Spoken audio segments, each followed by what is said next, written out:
Hello, everybody. Hopefully, everyone can hear me out there in the internet's land, as we are now working with a little Pulp Cthulhu. Wait a minute. Wait a minute. Where is? Where's everybody? Oh, that's right. They're dead. Well, not dead, but they're fading away, I guess. Well, anyway, it is still 1933, and I guess I'll just go down and ask Cato. Oh, there is no Cato Callahan. Who do we got here tonight? It looks like my good buddies Kiana and Don. What in the hell are they doing here? Well, I tell you what. Before we get any further into this, I want some questions answered. And the first thing I want to know is, Kiana, what are you doing here? I don't know. What am I doing here, Greg? It's not like you messaged me Sunday before last week's game asking if I was available. That's it. That's it. That was it. Kiana, just give everybody a little tease about who you're playing here. Maybe a name, maybe an occupation. How's that? A name and an occupation. Yeah, sure. Hey everybody, I'm Kiana, and I will be playing May Young, who is an inventor engineer. That's good, and that's all you get. Inventor, engineer, May Young. It's 1933. I'm not going to ask her if she's going to survive because the percentages, being an engineer, might not be in her favor. But I know someone that is in her favor, and that's Don. Don, tell us about your character, his relationship to May, and maybe just a little taste about, a little something about him. I'm Don. I am playing Barnabas Norwood. He is 56 years old, and he's a gruff, quiet, thoughtful man. He was once well known in the American Navy for stellar service in the Spanish-American War. He played a big part in the creation of the Panama Canal and overseeing that project. And then right around the time of the Great War, he dropped off the face of the planet. The histories of time have kind of washed past him. He is married to May. They've been together for quite some time now, a little over a decade. And they live a nice, quiet life. Very, very nice, very, very quiet life in the forests of Maine. A nice, quiet life. Well, that shit's about to change. So, everybody, as we get a taste of May and Barnabas, I want to tell you what's been going on. It is 6 months since the end of our last episode. 6 months since the disappearance of the Olympians of Project Athena. They have vanished. They're in the wind. No one knows where they are. Well, one person knows where they are. And we'll get to that person in a second. But first, I want to tell you how you can help the Olympians that you see on the screen before you, and also, being a one-shot, what I have done to, I don't know, level the playing field a bit. We have a mechanic here in Pulp Cthulhu, and in Cthulhu at Large in 7th edition, called luck. And if you get close to a score, you can use luck and maybe draw from a pool of points that could make a failure into a success. Well, normally you have a great big pool of luck, but these two Olympians that you see before you only have 30 apiece. And as anybody that is mechanically inclined for Pulp Cthulhu will tell you, there is one way to avoid certain death. If you have 30 luck, you can spend them all, and something that normally would kill your character can narratively be shifted so they survive. So keep in mind that if any of these or either of these characters use luck tonight, they are putting themselves in jeopardy of certain death. But that's beside the point. Let's get to something happy. Here's something happy. Dwight Burke, our own Steve, because he couldn't be here this evening, has already granted the two of these former Olympians critical successes. You can do it too. Hell, you can give me critical successes if you want. I promise to use them wisely. Also, you can give and donate and increase the danger. Why would you want to do that? It would just make a great story. Anyway, if you want to help out below. I just saw that Grant resubscribed up. Thank you, my brother. Being a subscriber also gives you 2 free critical successes every month. Grant, if you want to use them on somebody, let me know. Also, as we dive into all of this, we will begin, as any good story begins, with some music, some backstory, and somebody tell me if it's too loud because they redid OBS and I can't hear anything. So, as we go in, here's the scene. There's an island nation, if you will, Iceland. And just off the coast, maybe 2 miles from shore, a small fishing craft with a hardy motor and an even hardier pilot clips its way through the storm as the gale and the lightning strikes through the dark sky. But standing in the mast, standing at the helm, is an older but powerful figure. The elements do not bother him. In fact, he accepts them, embraces them as part of himself. And on the very point of the ship, facing closest to the land, as if cannot get close enough, ready to go, is a thin, lithe figure that is standing 1 foot on the prow, even though there is no sun, shading against the mist as she looks ahead, waiting to see the future, the promise of this, the next adventure of the Olympians of Project Cronus. So now that we are going through the waters, tell us more about what Barnabas looks like as he stands behind the wheel. Barnabas is standing behind the wheel of the ship, and the wind is blowing through his hair. He is a larger man, just under 6 foot tall, a little over 200 pounds, muscular, but the kind of muscle that's gone to the wayside as the years have worn on him. And he has a bright twinkle in his eyes that don't reflect light because it is dark with the storm passing by. But he looks happy, at peace in the storm. He's got a white hair and a white beard that's wild and untamed. And he's wearing a gray hunter's cloak and gray clothes that kind of make him a little bit of a wash. You could almost miss him with the gray of the stormy skies behind. Fantastic. And as those skies darken and as the lightning crashes, as the Norse gods of this area struggle at the intrusion of these 2 Olympians, we return to the boat, but this time towards the front of the boat. Kiana, tell us about May. Well, unlike her husband, May is a little more bedraggled by the storm.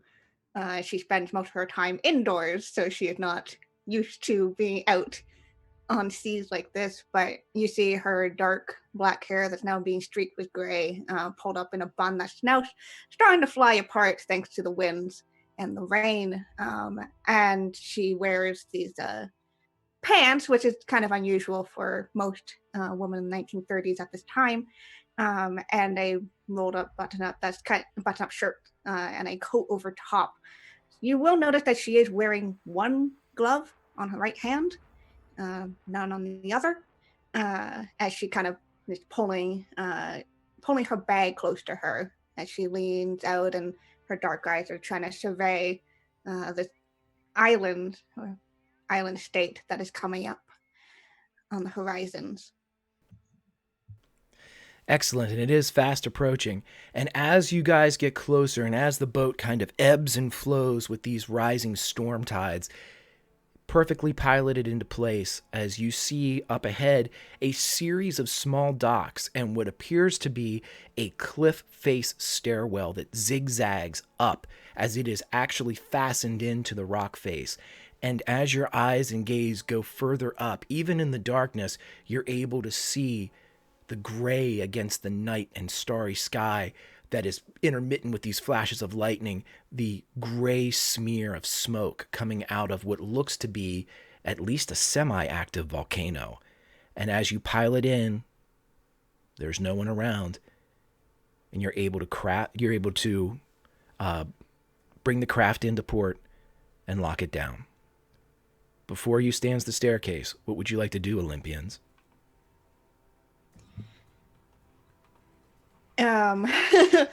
May probably gets unsteadily off this boat, and I says, Barney, I don't suppose we should just go up, should we? Barney grabs his pack, to which a long hunting rifle, it's actually much longer, much larger than a normal hunting rifle, is strapped, and he slings it over his shoulder. And he gets off the boat a little more steadily than May, and he comes up next to her, and he offers her his hand, and he says, May, I never thought we'd be doing this again. Well, we're here, and we're not going to head all the way back now, are we? Not until we've done what we need to do. Right. Can you see anything up there? My eyes. As I kind of look up towards the steps, up to where can I see where it leads, or will we have to climb up to see? I will allow you to roll a spot hidden check for me, and I will also let you know that you have received from, I believe it was Cato Callahan, America's flying sweetheart, 2 critical successes apiece. So oh my God. You have 3 total. Use them wisely. All right, noting that down. It's okay, I'll do a spot hidden because she's good at that. That's just because that is just a success. Jesus. Don't worry. It all gets better from here, right? Okay, so as you look up, you see the zigzagging attached stairwell to the face of the cliff, and you look all the way up. There's intermittent lights that seem to be kind of stationed along the expanse of this escalated staircase, this bridge of sorts. And as you look up, you notice that even in the light of that, in the light of the flashing of the lightning, you see nobody. Well, there doesn't seem to be anybody there, from what I can see. Probably we'll get a better view of what we should be able to find once we get up. Doesn't seem like any immediate dangers, though. Still, got a bad feeling about this one. He pulls out a cigarette and a match, and his hand's shaking a little bit, and you can see in his eyes that he's a little afraid. Like he knows that the next step he takes is the first step of what might be one of his last. And he struggles against the wind to get the match lit. And he takes a couple of puffs off of the cigarette, and he says, "All right, I'm ready." May takes his hand and gives a little squeeze. And says, all right. Last mission? Last one. Gotta be. Yep. He'll toss his cigarette. And then we'll climb up the steps. Mm-hmm. And as he starts to climb, after he takes that first step, he'll actually take that rifle off of his shoulder, and he's gonna have it at the ready. And he'll say, "If you see anything at all, just point it out. Just point it out to me, May." Of course. Who's going first? Barney will go first. Okay. So as you walk up the staircase, and as it is a metal staircase, it is slick with the foam from the sea and the mists from the ocean and the intermittent rain here, and there's bits of frost even with the wind that's coming off here. Even at sea level, some of this is seeming to freeze a little bit, like a contact freeze, but the salt in the water is keeping it from becoming just a sheet of ice. And as you go up and zigzag up and up and up. You come to the last landing and you realize that the last 10 steps will take you even to what will be the top of the area. How will you proceed? Well, May is going to reach into her bag and she's going to grab a fairly normal looking baton. She just holds onto for now. Yes, all right. We don't have any information on what should be here, so I guess we should go quietly in case there's somebody right there. And then we can proceed from there. Oh, well, it's just a volcano. What's the worst that could happen? You stay here. Let me see if I can't get up there, get on top, and take a look around, make sure it's clear. And Barney will kind of leave the path to kind of like walk alongside it so he can snake up. And despite his age and the kind of slow, methodical pace that he moves, he's actually very light on his feet. And when he hugs the steps approaching the top, he hugs them very closely and moves with still slow but skilled slink. Absolutely. And Tappy, welcome to the party, pal. By the way, if there was ever a t-shirt to be made for this particular episode, it should be "It's just a volcano." Oh yeah, Lauren told me as soon as she was like, I swear to God, it's Iceland, because she guessed it before anything. Tell Greg Listen, I knew it. well, she's currently dying, so I can't hear a thing she's saying. So anywho, as you get to the top, Barney, just pulling up just a bit, a hunter's crawl where you make sure an eye comes up before the majority of your head. I'd like you to roll a spot hidden for me, please.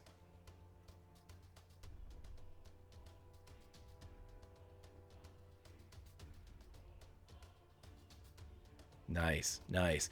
So as Barney peeks over the side, he sees in front of him what looks to be a turnaround area, big enough for heavy trucks or machinery to be able to come up and perhaps unload and drop off. There currently aren't any of those present, but it looks big enough, and by the ruts in the road, it looks like that there has been mechanized traffic through this area.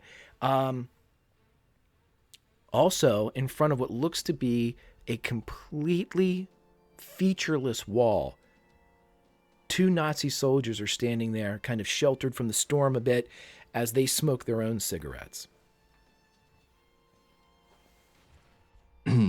Are they standing in front of you said featureless, you don't, there's no door there that I see.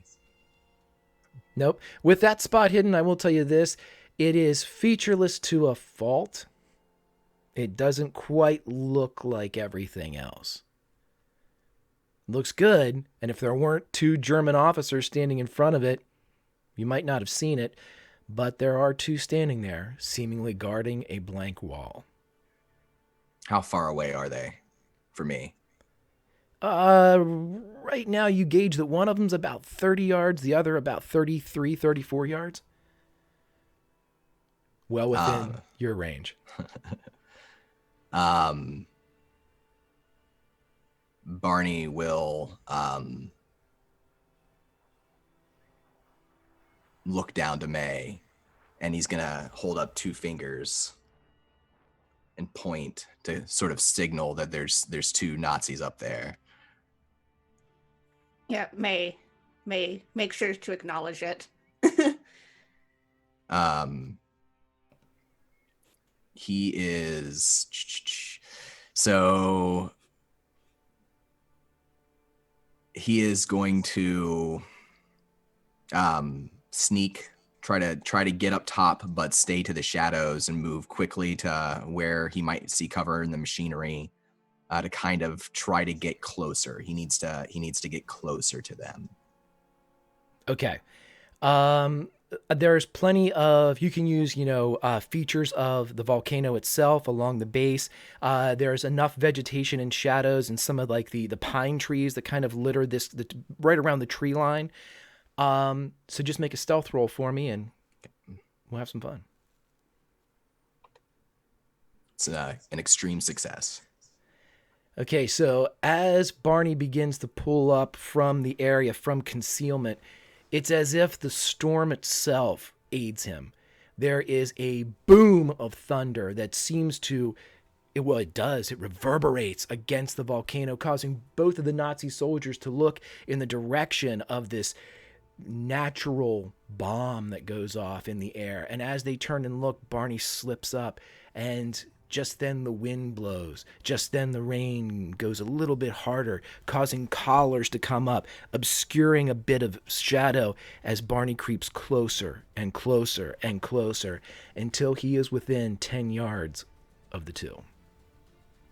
He, as he gets closer, he's actually slinging his rifle back around his shoulder so that it's not at the ready, and using the elements of the storm as a distraction. As he gets closer, he's looking and listening to see if are they having a conversation? Is there anything maybe he didn't notice about them before that stands out now that he's closer? Roll another spot hidden for me with the Sure. emphasis on looking for abnormalities or listening for language. You can roll listen if you want to see if they're saying anything, or spot hidden if you want to identify, or both. If you have an extreme, they don't know you're there.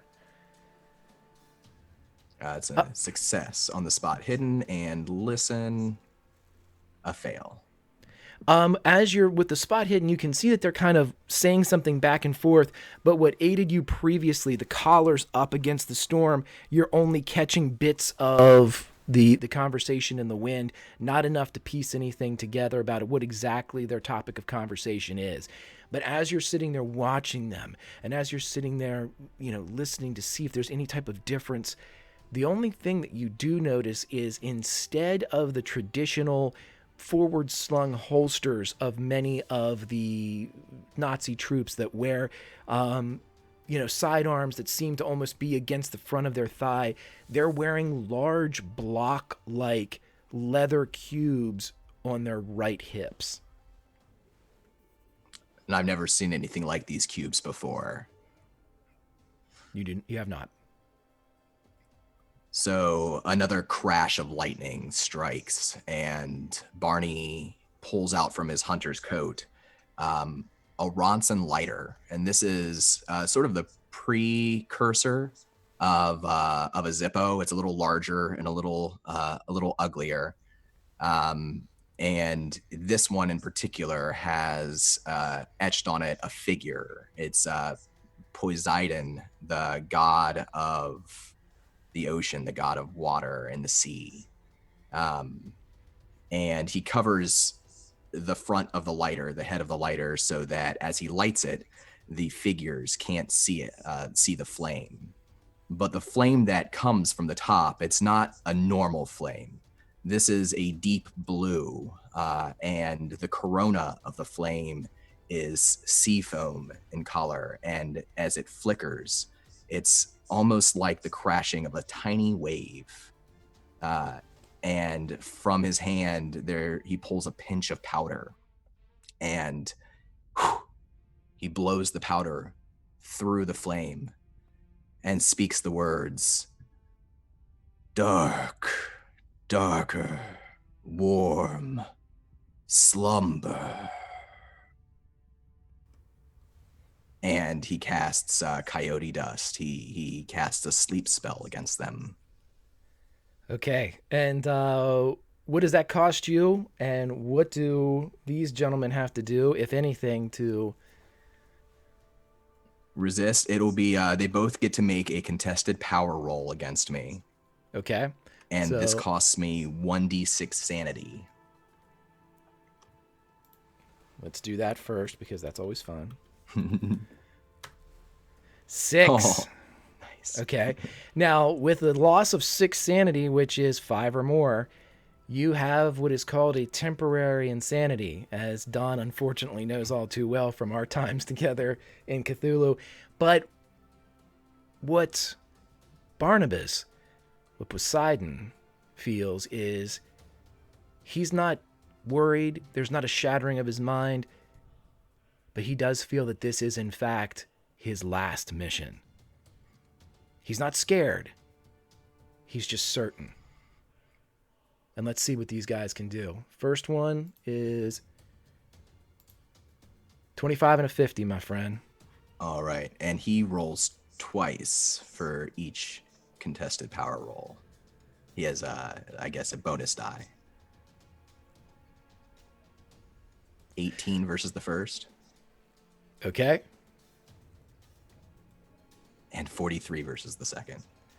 So as you feel this certainty settle in on your mind, as they're smoking their cigarettes, kind of keeping them sheltered, pulling up their coats, each of them turn, shake their heads and close their eyes for a moment, and slide down the walls, asleep.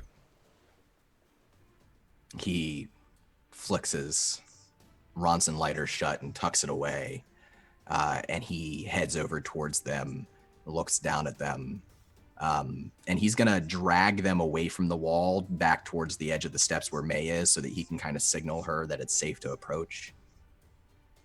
Okay. And yeah. Okay, so what I want you to do is, you can definitely do this. I want to see how quickly you can do this, so make a strength check for me, please. You're getting up there, Barney. I know if I was dragging two guys, it would not be quick.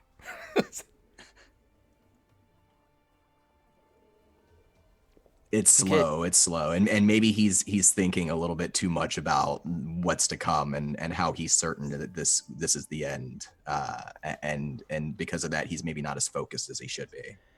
Okay, yeah, it's definitely not as fast, but if you wanted to spend 9 luck, you could, and you could, pull him like you were 20 years younger. Greg, don't do this. God damn it. I think I think no. No. I think I'll take my fail.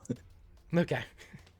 Okay, so as it takes you a little bit of time, you pull him over, and May is able to join you up along the ridge as you all have secured both of the guys that are slumbering peacefully, even amidst the storm and the gale and the lightning crashes and the thunder.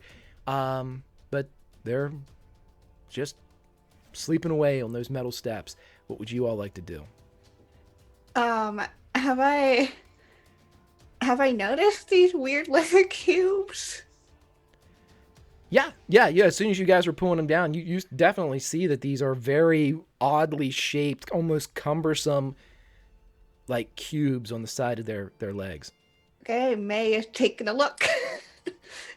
Okay. Yeah, there's no roll needed for this because it's literally a pop-up of a holster type of situation where you pop open a tab through a leather strap, and you're able to pull forth what looks like a cube with a rear-facing handle and a depression button on the top. Okay. Weird. Do I have any idea what this cube could do? You may, if you roll a mechanical repair roll for me, please. Okay. That's a success. Wow, roll 20. It'll come through for you when you need it. It takes you a couple seconds because at first you're kind of stumped. There's no apparent, if this is a weapon of some kind, there's no apparent ammunition. There's no apparent fuel for this. Nothing that you can see like tank related or like a gas driven something or other.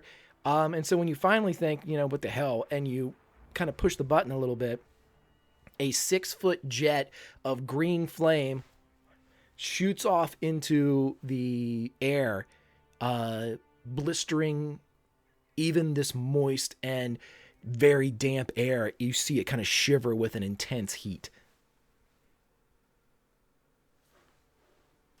Okay. Cool. How bright was that flame? Should it worry us? It was no brighter than a lightning flash. It was green, but it was no brighter than a lightning flash. All right. May, what is that? Uh, I, uh, I don't know. It's not something that I have ever worked with. It, Do you think it could be used to signal other officers in the area to come? it could definitely be possible. It definitely produces quite enough light to do something like that. May is going to just she's not going to take this with her because it's very cumbersome. I'm assuming. She's I like, mean, nope. you could carry it's like kind of cutting a regular size shoebox in half and putting a handle on the back of it. So it's it's not that bad. Nah. um. No, yeah, she now knows what it is, so if she sees anyone else having it, she knows what it will do. So she's going to leave this alone. She has her baton. She's fine.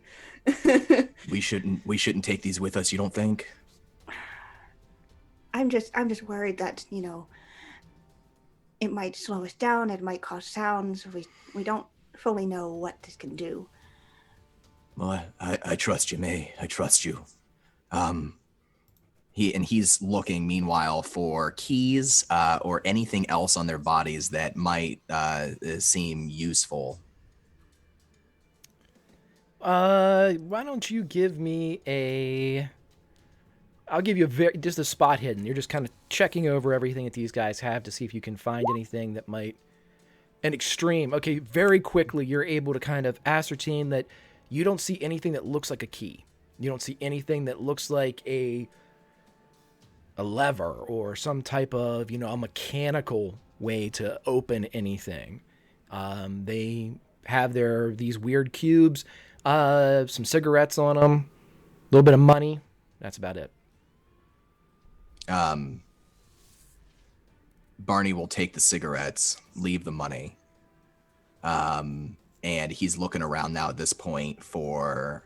We're up. How high at this point?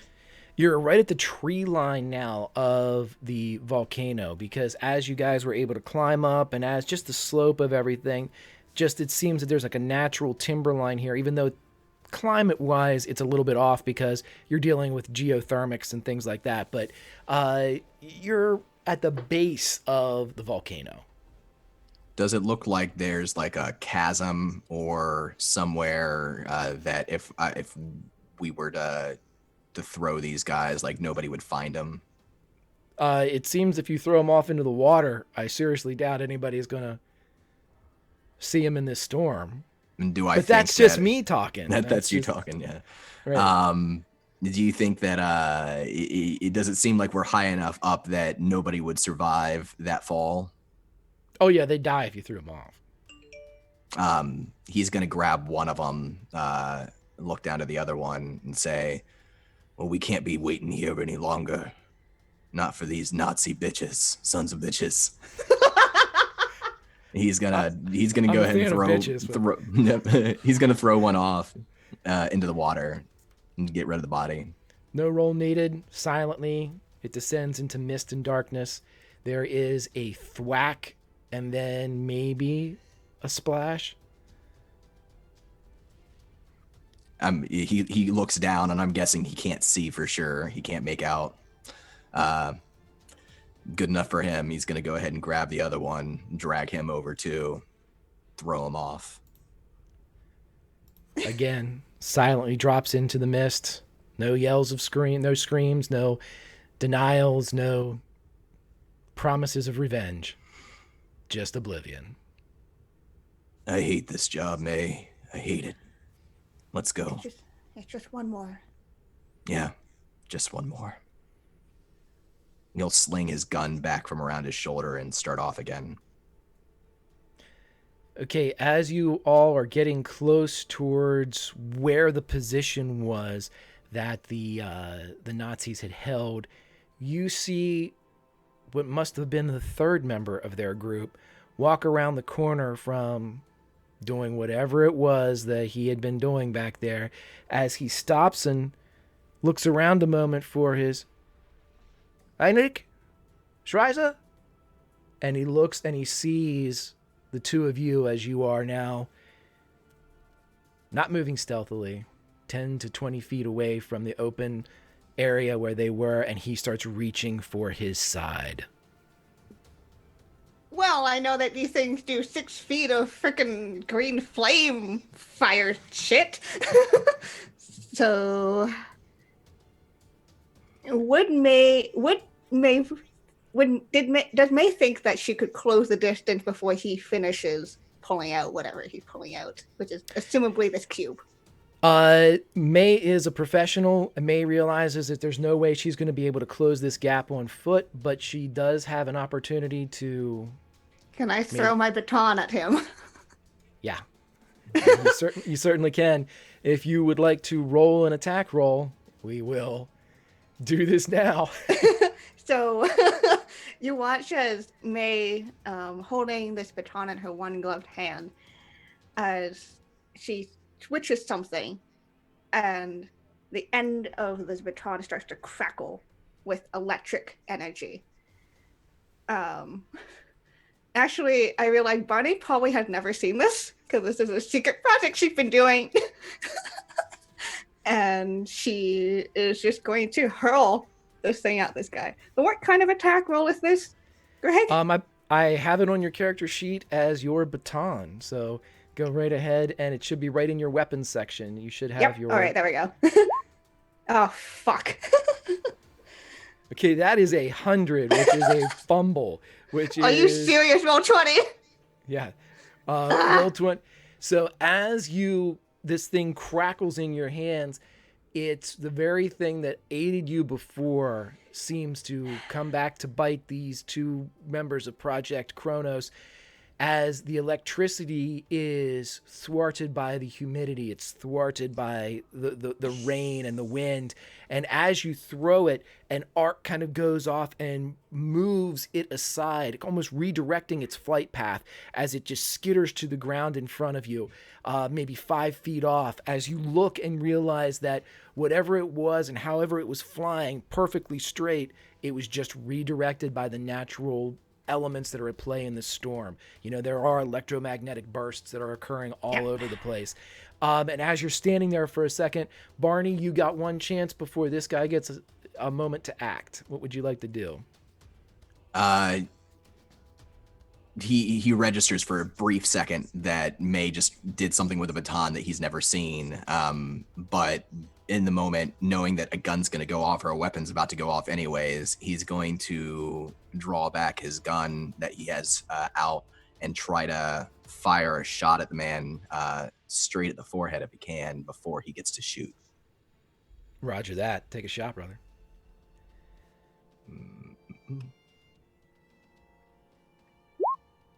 Oh, that's a fail. So I miss. I will let you know that you are 13 points away from making that a success should you want to use any luck.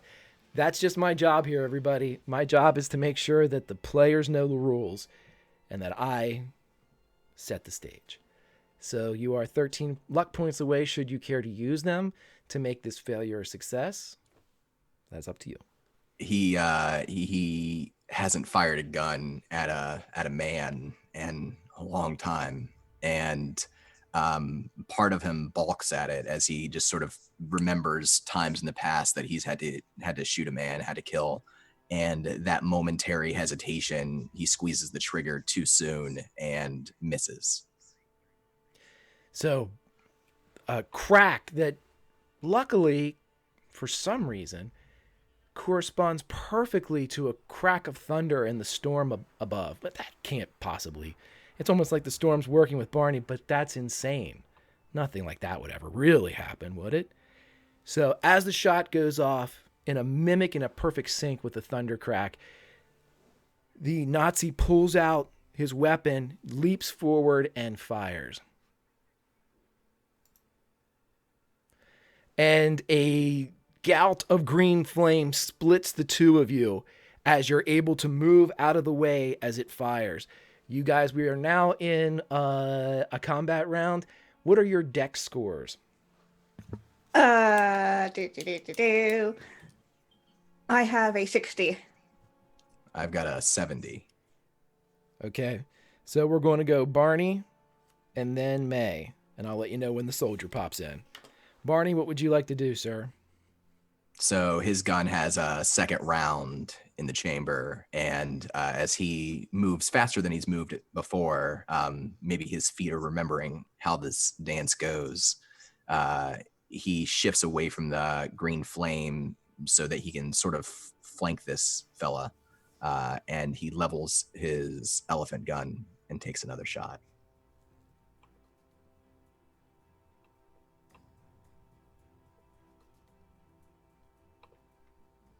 An extreme success.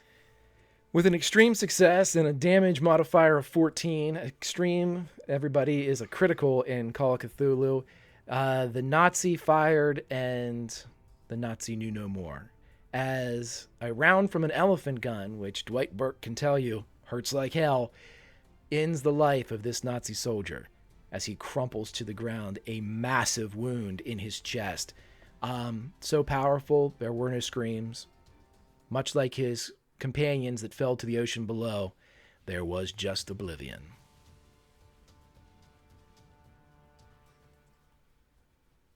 And was there another lightning crack that time, or did that ring out in the night? Yeah, it didn't seem to sync up that time. There was a thunder crack that came around a little bit later, but it wasn't perfect this time. Well, I don't know how much time we have, May. What was that thing that you threw at him? What was that there? May realizing, oh shit. She's like, just the side project that I've been working on. And she holds out her hand with the glove, and the baton just flies back into her hand. Well, that is something else, May. Why haven't you shown this to me before? He's saying as he's reloading his gun. It's we're trying to put things behind us when we're, in Maine, and, just thought it wouldn't bring up pleasant memories if I was just to bring up, oh, by the way, I'm making a weapon. Oh, May, you can tell me anything. You don't have to keep secrets from me. I know, but I'm just trying to make our life as normal as possible. Well, maybe if we make it through this, we'll finally get that chance, huh? Well, we had about 10 years of it. Would love to return some more. Well, back to it then. And he steps forward again. It moves towards the wall. You said the guy came around from a corner somewhere? It seems like he might have been off in the woods. Maybe had a little bit too much to drink. Whatever he was doing, he was back there, probably, taking a bio break. But he came around at the wrong time or the right time or a time. Barney's seen a couple secret passages in his day, and he's patting the wall down, and he says to May, there's something about this wall. It's different. Something's off about it. Maybe, can you see anything here? Could I do a spot hidden, Greg? Sure thing. In fact, you're not going to have to roll a spot hidden for this. As Barney creeps forward and passes by the fallen German soldier that's lying on the ground and begins to start to kind of look at the wall, looking for the secret entrances that his youth has told him, almost as a prescription. There's got to be a secret entrance around here somewhere. He starts to look for something. You see the Nazi soldier sit up, the chest wound bleeding down the front, still pumping blood. As he kind of looks around for a moment, his eyes rolling independently, no longer attached to any type of necessity for binocular vision. And almost as an afterthought, they reach into a pocket and pull out a pair of aviator sunglasses just to put on, as if to keep that from disturbing it anymore. And it begins to pull itself up as it turns towards Barney, who has not noticed it. Oh, well, I'm attacking this thing immediately. Excuse me. Also, I see you, Grant. God damn it. Yeah, I'm using the baton on it. Okay, well, let's Jeez. see if we can. Let's see if the weather agrees with the baton this Roll time. 20, don't fuck me. There we go. Okay. Okay, so this time, as maybe the Norse gods themselves, and perhaps one particular god of thunder, says it's okay, the baton rings out through the night, its own crackle of electricity as it releases from the glove, and it strikes the back of the head of this reformed or reanimated soldier. And the electricity begins to course through it, doing 8 damage to the creature, to the point where just as the glasses went on, the power of the electricity, you see a white jelly start to come from beneath both of the lenses as you realize the arc and the power of the electricity has burst the orbs beneath. It shivers for a second and drops to the ground, and it seems as if when it lies in a puddle of the nearby collected rainwater, it creates more of a conductive situation, and it just sits there and arcs a bit. And at this point, Barney, you turn around to see this thing jerking in the water, wearing sunglasses where it hadn't before. What happened? What's going on back here? Uh, I feel like there's something else at play here. And May's face tells a lot, because the eldritch horrors that they have faced in the past is something that does not leave her at all. Barney looks down to the convulsing Nazi with a white goop bleeding out of its eyes, and he starts to recognize too that there's something supernatural occurring here. Maybe is it dead? Is it just shocked? Can I tell? It looks like it's no longer animated, but you see like the muscles firing along its neck and along its appendages and along its digits as the residual electricity of May's weapon seems to be making it convulse and seize. Also, you will notice, anybody that's watching Olympians, there were no sanity checks rolled here because these Olympians have seen some shit.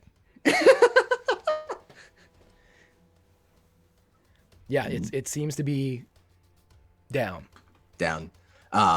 Nevertheless, Barney mumbling under his breath, "Goddamn Nazi zombies!" Oh, he grabs the figure, and he's gonna go ahead and pull him over to the edge and throw him down into the water too.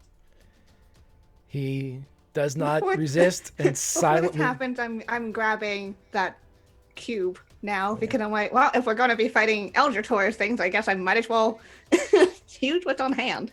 Okay, so right as Barney throws it off, you just kind of like, well, you pull it out as he kind of goes over the side. The last thing that happens is his sidearm gets pulled out as he falls off to join his brethren in the deep.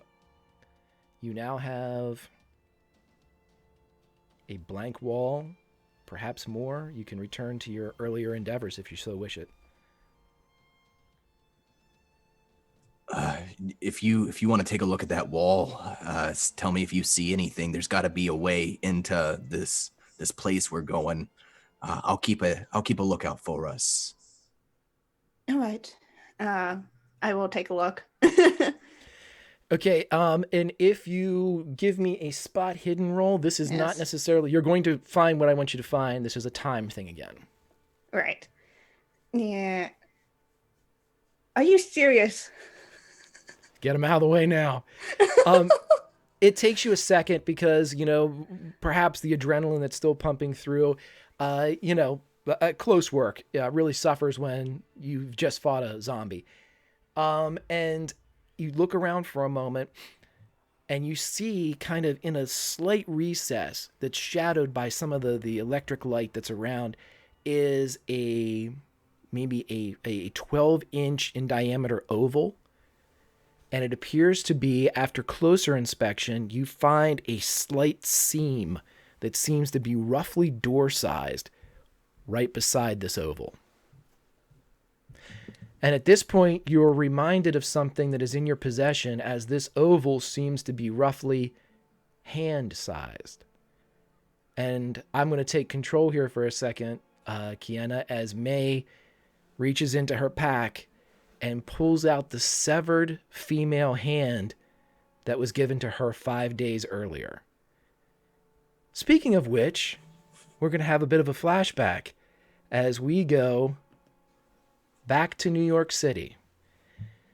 It is New York City, 6 months after the fall of the Olympians, as May and Barnabas are outside of the Ives Esoteric and Antiquarian bookstore, and they're sitting on the sidewalk looking disheveled, growth and stubble on his face, being monitored by a plainclothes soldier a few feet off, is a very weathered, very old-looking Jack as he stands there. And as soon as his gaze kind of filters and pinpoints the two of you, he stands up and he goes over and he claps you both on his shoulders and he goes, thank God you came.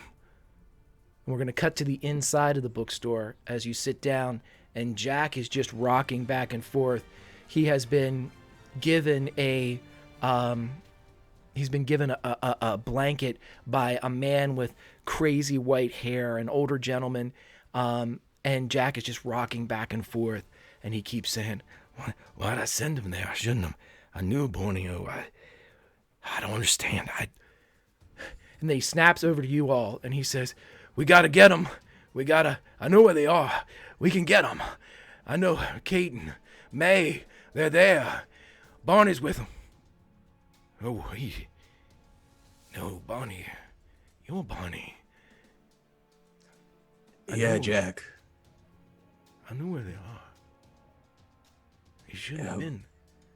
And he kind of trains off, and you see the older gentleman kind of pat and squeeze his shoulders a bit as he takes the two of you off to the side, kind of loosely out of earshot of Jack. I am Albert. I am Jack's friend. How did you know to come here? We could not find you. Just a hunch. I've never seen Jack like that before. What happened to him? Well, I have a theory. It's about time. When time runs, and he seems as he goes into something, and May can appreciate this, when he falls into his work, he seems to kind of get a little bit stronger in his speech, a little bit more confident, less emotionally associated with the scene. And he says, the time is like a chain. Normally it's like a chain, each link supporting the entirety of it, pulled taut, pulled strong. But when something happens, with time turns in on itself, the chain goes slack. But time is efficient. It needs a new structure. It needs a cornerstone, a linchpin, something to bear all the weight. I think that is Jack. He is remembering things that have not happened. He spoke of you, how desperately he needed you, but we could not find you. He never said where you were. But you're here. He has a new team. I know who you are, what you've done, but this other team they're gone. Me and my companion, Yamula, we have deduced that they're in another place where time does not act the same. I think that's what's happening to Jack. I think they're calling to him, or he is calling to them. He gets on the radio all day, over and over, trying to talk to them. But we think we have figured out something. Will you help us?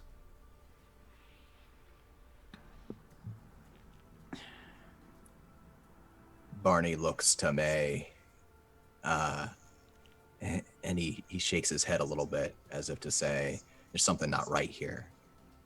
And she would probably notice. It's subtle, but she's probably seen it before. That he gets this sort of like sweat at his temples whenever he's triggered of past memories. And she can kind of see that dilation in his eyes, that this seeing this string of events is affecting him pretty heavily, and he doesn't say anything. May very quietly takes his hand again, just kind of holds on to it, says, "What? Before we can do anything, what can you tell us? We can't solve a problem if we don't have the information." We have very little, but we have had months to put it together. Most of it came from the ramblings of Jack. He spoke of a machine, something that our friends, the Olympians, you would not know them, but they went into a machine, Jack said. And we have recovered scrolls from Bolivia that my companion Mueller and I have gone over, and we believe that there are ancient machines or holy sites that can transport someone from one point to another all over the globe. And we believe that the Olympians used one of these as would cause the catastrophe in Borneo, and that somehow they are trapped. Not there, and not here. We think that there is another one. We have found, through interrogation techniques, that there is a base in Iceland. We believe that they have one of the machines there, but it is not working. But we believe we can make it work. Mueller believes that if we focus on one of the Olympians, we can bring them back. But we do not know how.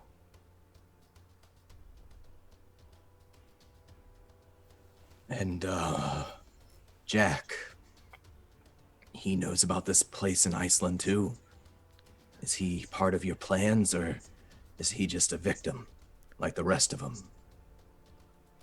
He is as stuck as they are. He is not here. He is not there. He is in between seconds. One moment he seems fine. The next he rambles. He believes it is the Great War. He believes he's with you. He calls your names. Your God names. As if he were fighting alongside you in what sounds like wonderful adventures. But I don't believe he can help you. Not any more than he already has.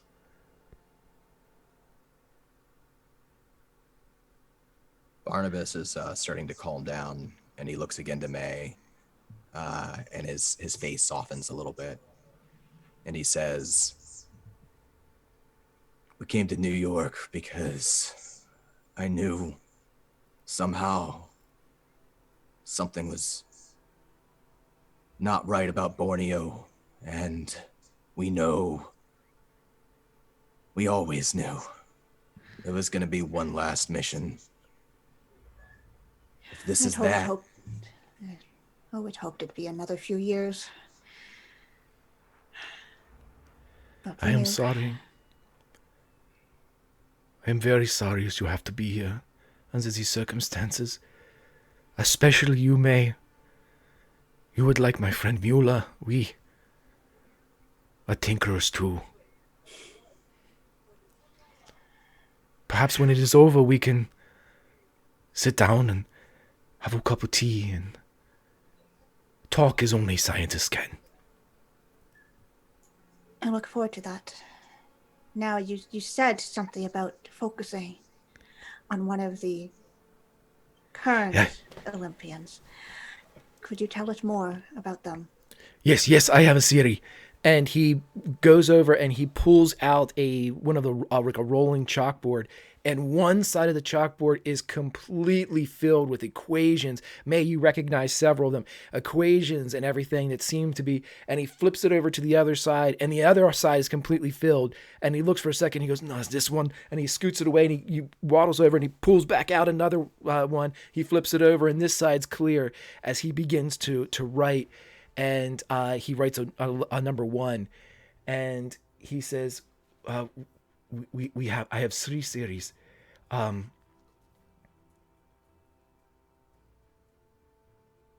are ways with this device to find something. I do not believe that, given the time to look at it, I don't think that you have to be in the presence of the machine for it to work. If it knows you, somehow it can draw you and put you anywhere in the world it needs to put you, from one point to another. But if they are truly between this world and the next, in another dimension or traveling space, Jack has given us what he can, but my friend is not a scientist. He says simply that time does not work there. It is different, and that 6 months to them may only seem seconds. But, and he kind of reorients himself, we believe this. My friend Mueller came up with this idea. Miss O'Callahan's serpent gun. It is not of this world.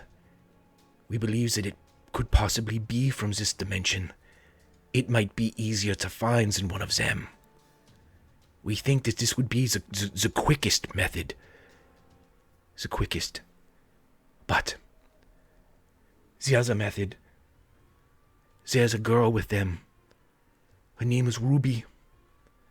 She is a child. She has wonderful powers. She can heal perhaps the strongest Olympians there ever has been. But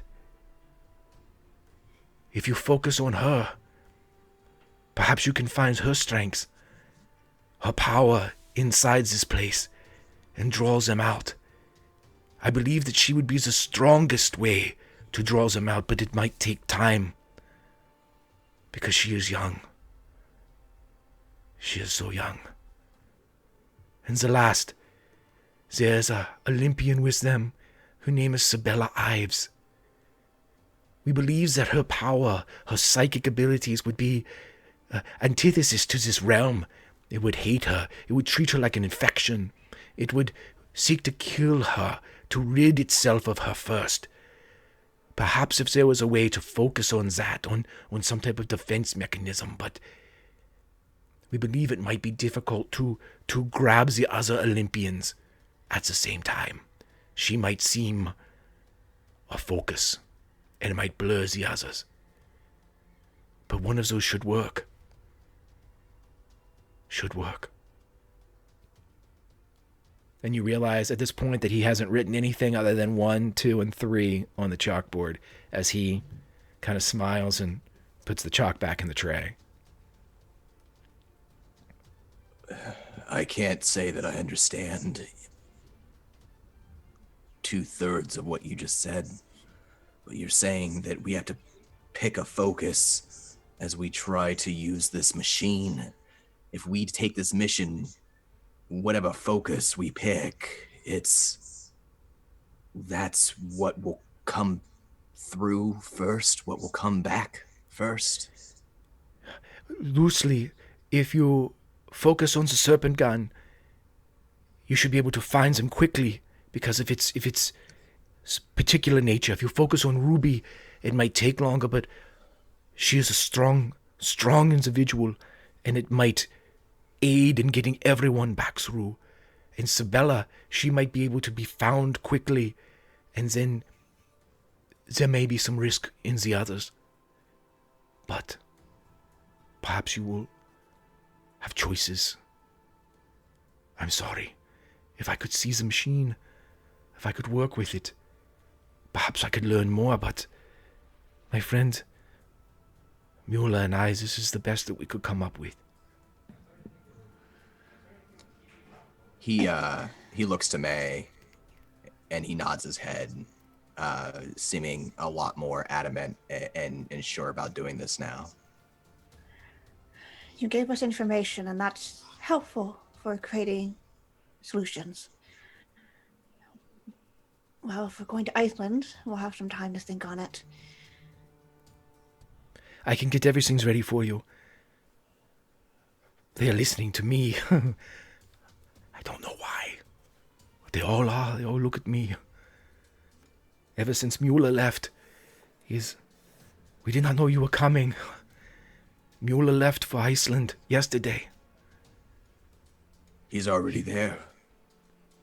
Yeah. With all hope, you should see him there. Are you coming with us if we go?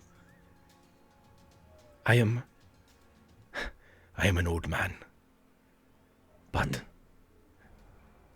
I am not an Olympian. They will not let me leave. They wouldn't let Mueller, but Mueller left in the night. Now they are watching me. They listen, but only so far. We're not Olympians either, not anymore. But if we're all you got, we'll go. Yeah, May, we'll go. We'll go.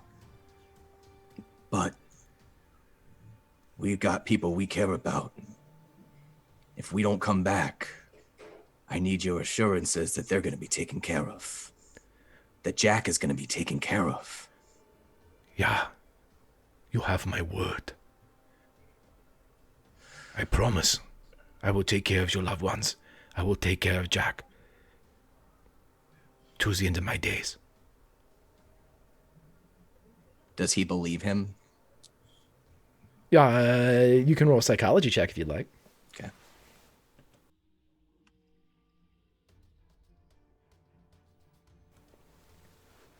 Success.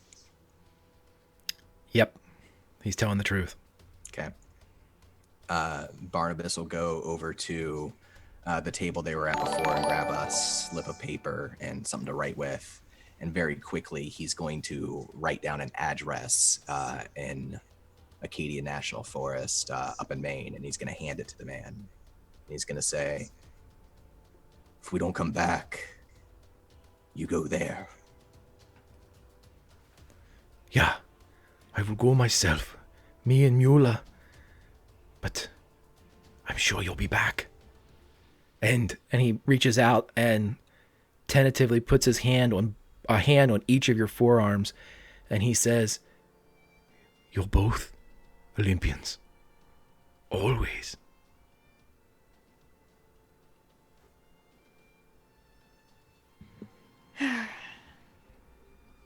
Well, I guess it never truly leaves you alone, huh? All right. We'll get ready.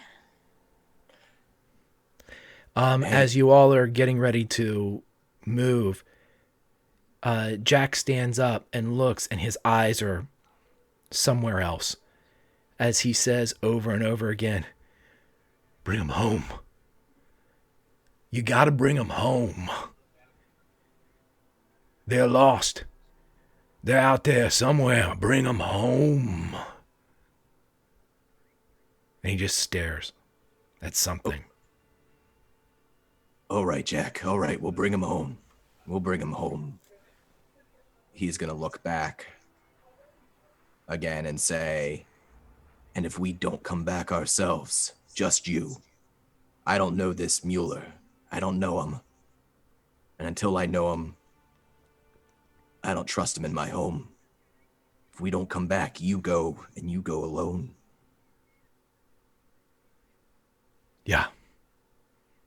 Yeah, I will go. All right. Well, what's next? What do we do? And we will cut back to outside of the volcano as a hand is produced from inside the pack. One of the things that Einstein gave to you was one of the things that Jack did in his last moments of lucidity when he severed the hand of a captured Nazi agent, much to the chagrin of his superiors, but which was quickly forgiven when they saw his mental state. That hand had been frozen under the specific orders of Jack before he had fallen into insanity. The hand has now been given to you, and you see that it looks like it could fit perfectly on the oval in front of you.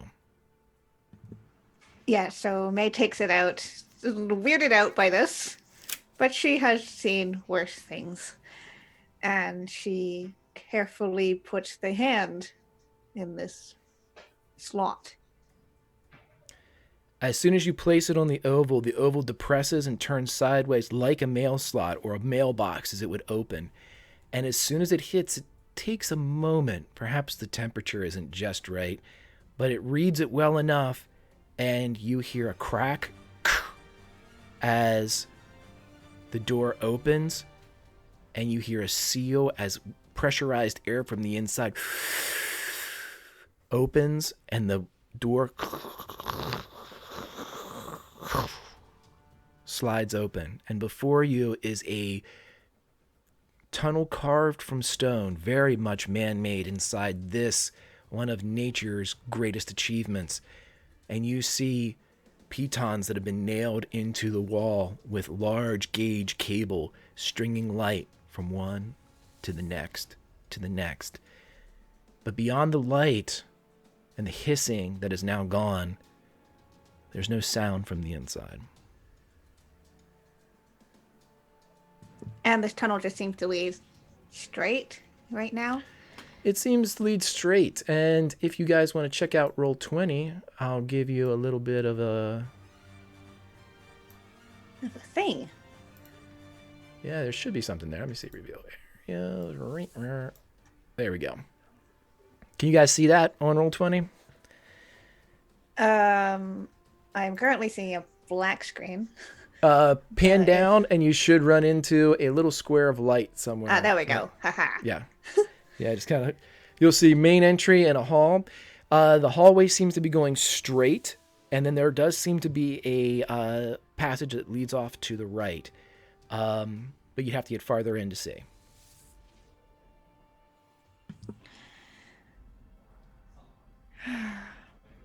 Well, way looks clear enough. You want I should go first, and you watch my back, or vice versa? Either way. Let me go first. I'll move quiet-like and stay just a few feet ahead as we turn corners.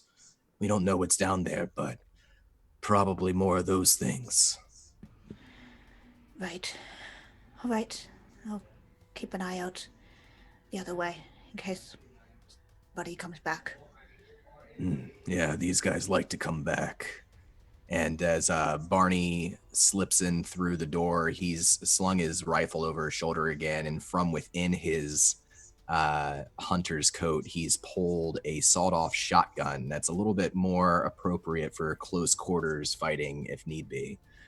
And he's going to try to quietly peek around the corner and then move around the corner, basically move as stealthily as the close confines will allow him to. Sure. Whoever would like to roll a stealth roll, please do so for me. All right, I will do so. I should also probably be quiet. Okay. It'll be a success.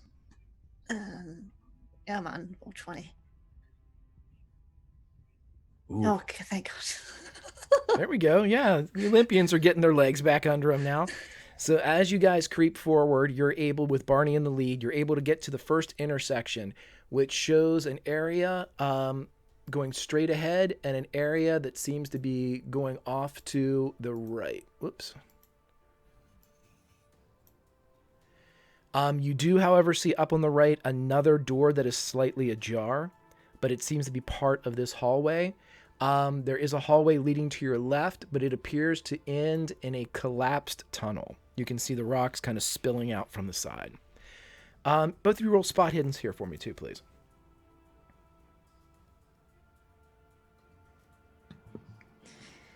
All right. Success.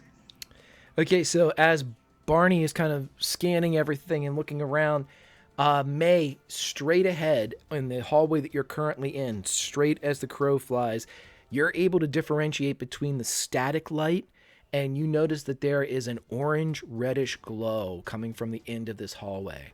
Um, your guess is, by the flicker and the movement caused by this light, that it is a natural source of some kind, an open flame, something that is ambient and organic, and not the static light of the electric heavy gauge lights that are hanging along the hallway. All right. May will, you know, quicken her pace so that she's right by Barney. I said, "There's some form of other light up ahead.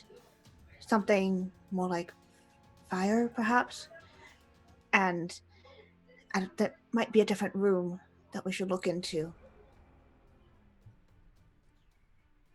Okay. What about this door here? He whispers as he kind of sneaks forward and tries to peek through the ajar door. Sure, roll a spot hidden for me. Extreme success. Okay, you're able to look inside and you see what looks like rows and rows of bunk beds. And they're not just double bunks, they're triple bunks. But as you peek in, no listen check required, all the bunks are empty. Do the bunks have, I don't know, are there desks or is there anything worth looking into? Does it appear? There are footlockers that seem to be arranged in an ability, a kind of a communal area where they can be opened and whatnot, but there aren't any desks. There's no additional furniture. This seems to be a sleeping quarters, and that's about it. He'll slip in just to check one of the footlockers real quickly, see if it's open. If it is, just take a quick look to see what's inside of it. Okay, you get to it, and it is locked. He'll look back to May and shake his head and leave. Do you want me to look at it? Oh, yeah. You are, yeah. If you want to see what's inside. All right. May will slip in and she will pull out a strange kind of thin tube, in a sense. And she cranks a couple dials and a whole bunch of basically lockpicks show up. She is now using her auto lockpick. Essentially just gives me a 40% in picking locks. So I'll roll for that. And I'm giving you a bonus 40% because this is a trunk. It's not like Fort Knox. Okay. So, yeah. So, Yeah, you pass because it would have been an 80. Yeah. So it just takes seconds for your auto lockpick to hit the appropriate tumblers, and it pops open. And as you open it up, there's nothing inside. And I'd like you both to roll listen checks for me, please. Oh boy.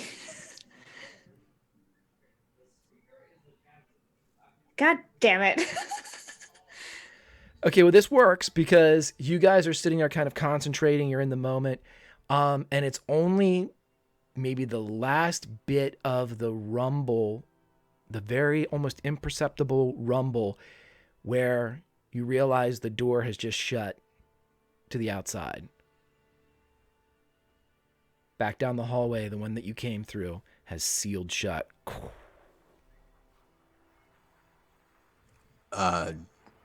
Barney creeps his head just around the corner to see if he can spot anybody coming down the hallway. Spot hidden for me.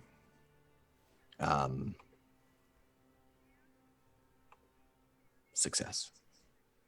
You once again do a hunter's peek as you lead with the eye out the side, and nothing. The hallway seems empty. All right. Well, we might not be getting back out that way.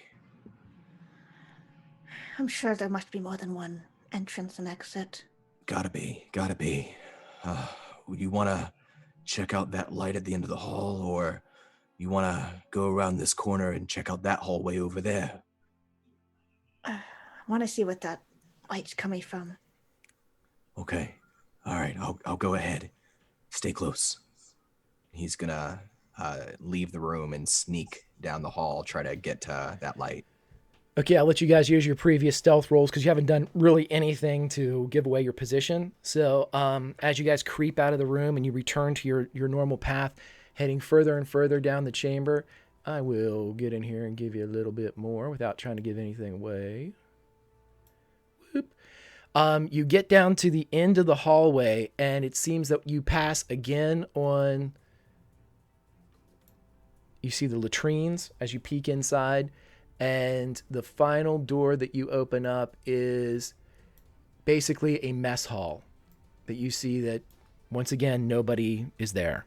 But when you get to the left and it kind of branches straight ahead and it peers to the left, as you look in, you see the source of this glow as a rock-hewn bridge is going over a 50-foot expanse of what appears to be a river of molten lava. And the light is bouncing off of the stone in this area, creating a very surreal, a very hellish type of landscape as the oranges and the reds play against both of your skin and both of your eyes as you're looking. And there are two what appear to be signs in German. Anybody read German? I think we both kind of do. Okay, well, you can both kind of roll for me using your German to let me know. Yeah, not much German here. That's a fail. Let me find that. He's rusty.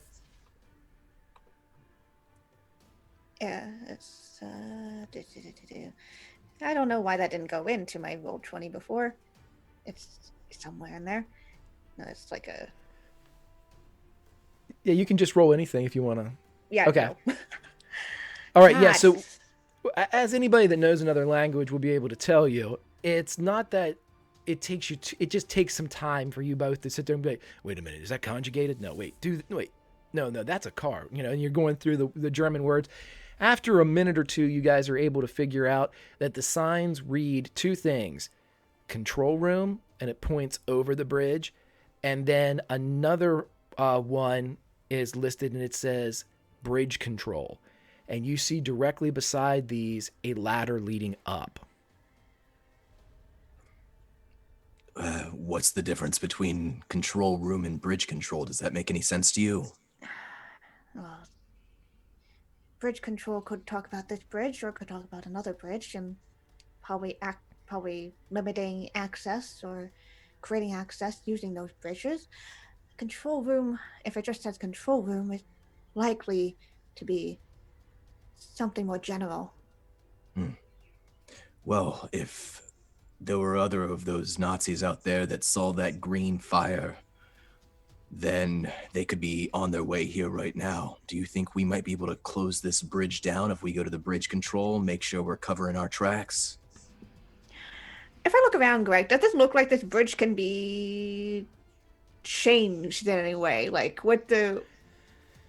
Sure, yeah, absolutely. You'd have to step out a little bit, but I'll give you a spot hidden roll on this one. And because of your expertise, I'm going to allow a spot hidden or a mechanical repair roll because either one will work.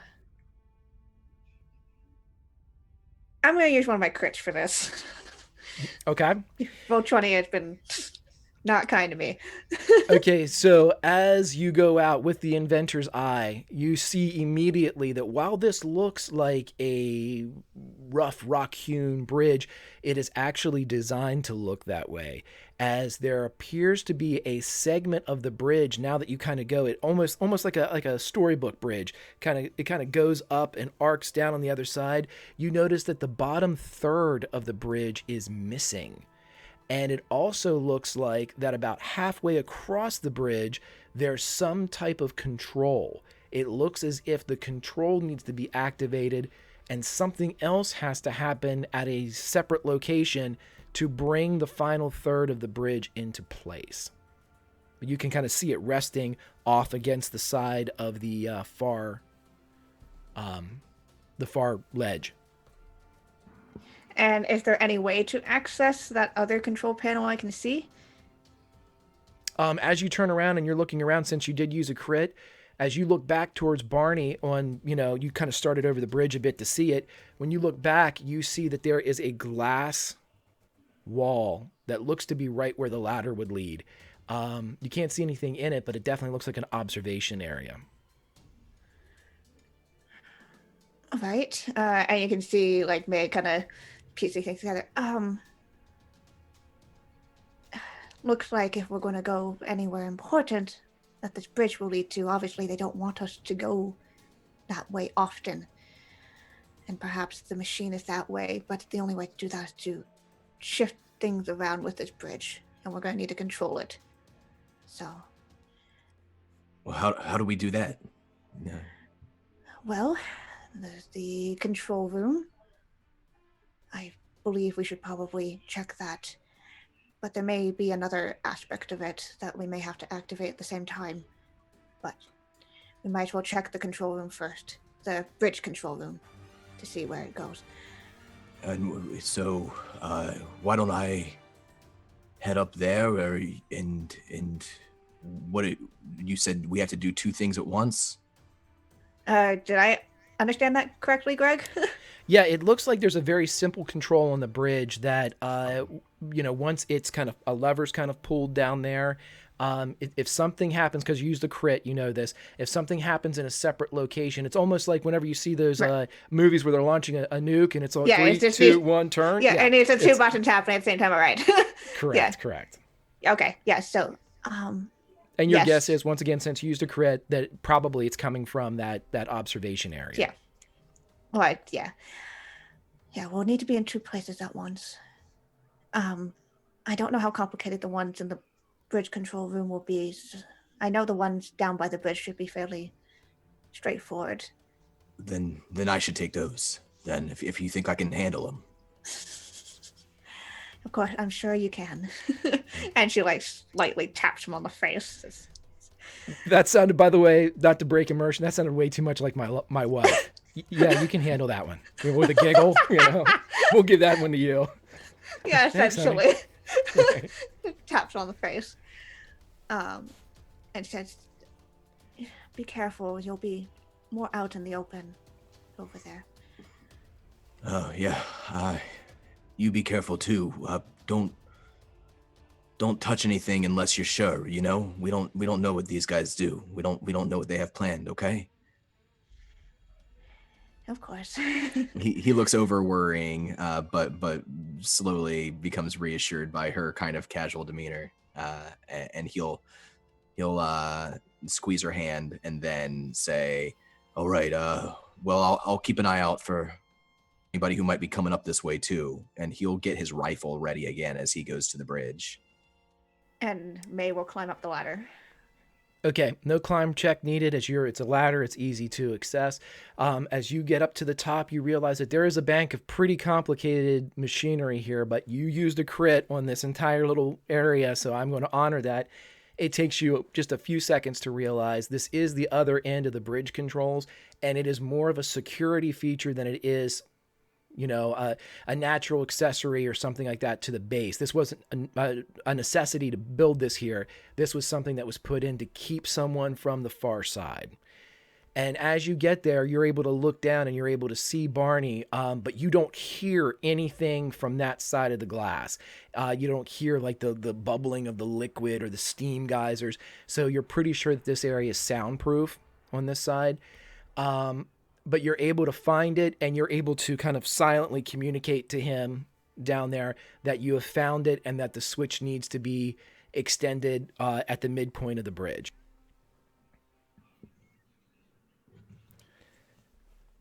Okay, so and he's looking back, and he looks unsure when it comes to this sort of thing, but he'll basically, whatever she tells him to do, he's gonna do. Okay, so Barney, let's cut back down to you. As May, you're getting everything ready.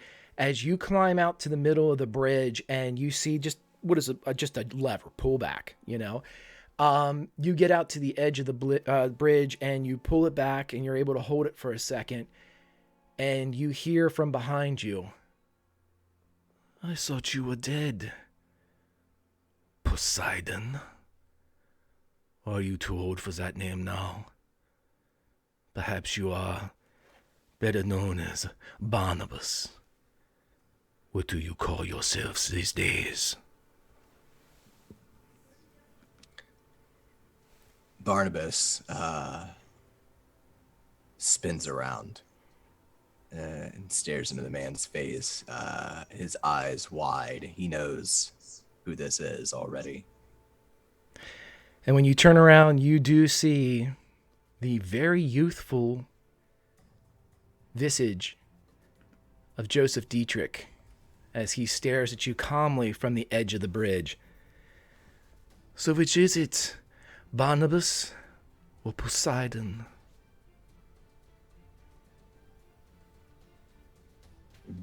Barnabas doesn't answer for a second. He looks terrified. But when he does answer, he kind of snaps out of it and he says, "You're looking good, Dietrich. What'd you do?" I chose the winning side. I chose victory, homo superiority. You never listened to me about that Poseidon. You were always somewhere else. If only you had listened. May would still be alive if you had listened. But you did not, and now you are here. And now we can finish this. May? And he looks away from Dietrich and looks up to the observational glass to see if he can see May. Do I see this? I'm going to have you roll a spot hidden to see if you can do this without giving away the fact that you're looking at this position. Oh, me? Mm-hmm. Oh, I'm using a nat 20 on this. He's he's scared, but he knows that he's in a very precarious situation. Okay, so with a nat 20, this is an absolute marriage type of thing right here. You're able to, with a gesture that has no bearing towards that you know that there's anybody up in that glass booth, that you are looking at May, there's no reaction to the name, it's perfectly pulled off. It is the greatest poker bluff in the history of card games. As you look and you're able to look up and briefly you can see May as she's still working, oblivious to the fact that you're having a conversation with Joseph Dietrich. He begins to walk towards you. So how long has it been now, my friend? Was it 15 years since we were friends and partners? Huh. He smiles slowly, having caught Dietrich in what he assumes is a lie. And he says, Dietrich, you stupid, stupid man. We were never friends. And he's gonna try to level his elephant rifle and take a shot at him. Okay. Go ahead and take a shot, and I'll nat 20. I'll use a crit on this too. you take a nat 20? Okay, I just need to do that for whatever I'm doing. Okay, so as you take the shot, nat 20, center mass, this hits directly in the kill zone with the elephant gun, and you see Dietrich go flying back. The thing that you don't see, though, is that your bullet does not penetrate. You see the metal splatter against the front of his uniform, basically, as it blows apart. And Barnabas, you've seen this before. He's ensorcelled somehow, but he still goes flying back and smacks against the far wall. May, I need you to roll a listen check, but this is going to have to be an extreme. Oh, here's another crit. Okay, so as you're deep in thought and deep in work, you hear just a very slight sound, just what is a roar out in the lava chamber. You hear just a pop. And you look up and you see the smoke coming out of the barrel of Barney's rifle. And you know, even though it's out of your view, that he has just shot at something. I still haven't figured out what button needs to be pushed. Roll a luck roll for me. Use your regular luck. Don't use your 30 that I've given you. You have your Okay. regular luck. I'm going to be like, nah.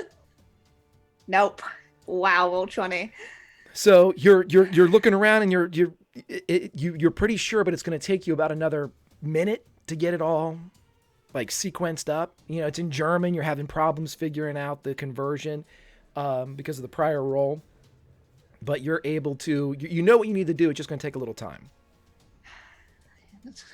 She seems clearly fighting somebody, which is great. Yeah, May's gonna she's gonna run out of the control room and see if she can see what the heck. Like, is there, like, she's concerned there's a bunch of enemies, basically. Okay, you can get to the top of the ladder, but you'd have to slide down to get back on the same level. Summer's the greatest person in the history of forever because she has just given you both 2 more crits to make sure. Oh, Summer, I love you. Yeah, I'm gonna slide down. Okay. I am. So as you slide down, we're gonna cut back to what is happening in the chamber, and Dietrich shakes his head and he stands back up and he jerks on his uniform as remnants of the blast and the powder burns kind of fall away as he brushes himself. Aren't we beyond this, Poseidon? Weren't we side by side when we were ensorcelled to protect ourselves against such rudimentary weapons? Aren't we both Olympians? You weren't never an Olympian, Dietrich. You were a monster from the first time we met you. You're a monster now.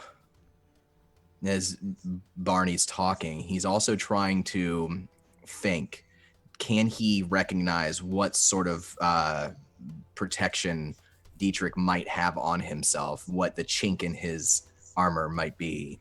Yeah, roll an occult roll for me. Absolutely. It's a hard success. You think about it, what could cover everything, and your eyes are drawn to the swastika on his lapel. Is it cloth? What's it made out of? It seems to be made out of some type of metal, and it's a gold pin with a black inlay with the swastika on top of it. It's right beside him, like right off center chest, above where his heart would be if he was anybody but Dietrich. He's going to keep him talking. He's going to say, so I guess we're both here right now. You left me in a pretty bad way last time we saw each other. You remember that? I remember I should have finished you. You allowed me to die. She never would have chosen you anyway. You know this. You know this. Poseidon. God of the sea. You're a joke. Look at me, you, an old man. I am the true Olympian. I am the true god. Dietrich, the Olympians, we weren't never supposed to be gods. We were supposed to be the best that mankind had to offer. We were supposed to protect mankind. Not look You to couldn't these even protect May! You let her die. And now I am going to end you, old man. You and your archaic view of everything. This is the end. I think there's a few things that I don't remember. And I think there's a few things you don't remember, Dietrich. What are you doing here in this volcano? If this is the end and you're so confident that you can beat me again. I don't have to beat you. Roll a listen check for me. I'll roll this. That is a fail. Okay, it takes a little bit longer. The dramatic pause as, Dietrich kind of rolls his eyes a bit as it takes you a moment to realize that the ground beneath your feet is starting to rumble. On the bridge itself? Everywhere. Everywhere. You see dust and stuff start coming down from the ceiling. Sophia no longer needs this facility. It is in foreign held and occupied lands. We have moved to more fitting accommodations. So I am simply here to watch you die. Doesn't that mean you'll die too? And as he says this, trying to appear non-put off as he can by this rumbling and what's becoming quickly a bad situation, he pulls a cigarette out and places it in his lips. I'm a god. Little man, I do not die. Well, you haven't seen me in a long time. Maybe I'm a god too, Dietrich. And he pulls out his Ronson lighter as though he's about to light a cigarette, still casual. Maybe I've changed too. Aren't you curious? He fails to make the association with the lighter. You're an old man, whose day, if there ever was one, has long since passed. And I can see by your eyes, you agree with me. Let's cut back to May. You drop down into the chamber. You turn and look up, and you see the back of a Nazi officer. And you see Barney getting ready to light a cigarette, but you realize it's with his specific lighter. Ah, yes. His specific lighter. Okay.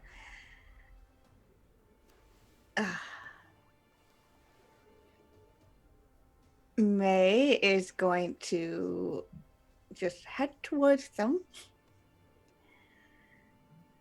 She's not rushing, but she wants to be at least in throwing distance of whoever this guy is. He does not hear your approach. Perhaps the rumbling, perhaps his fixation on Barney.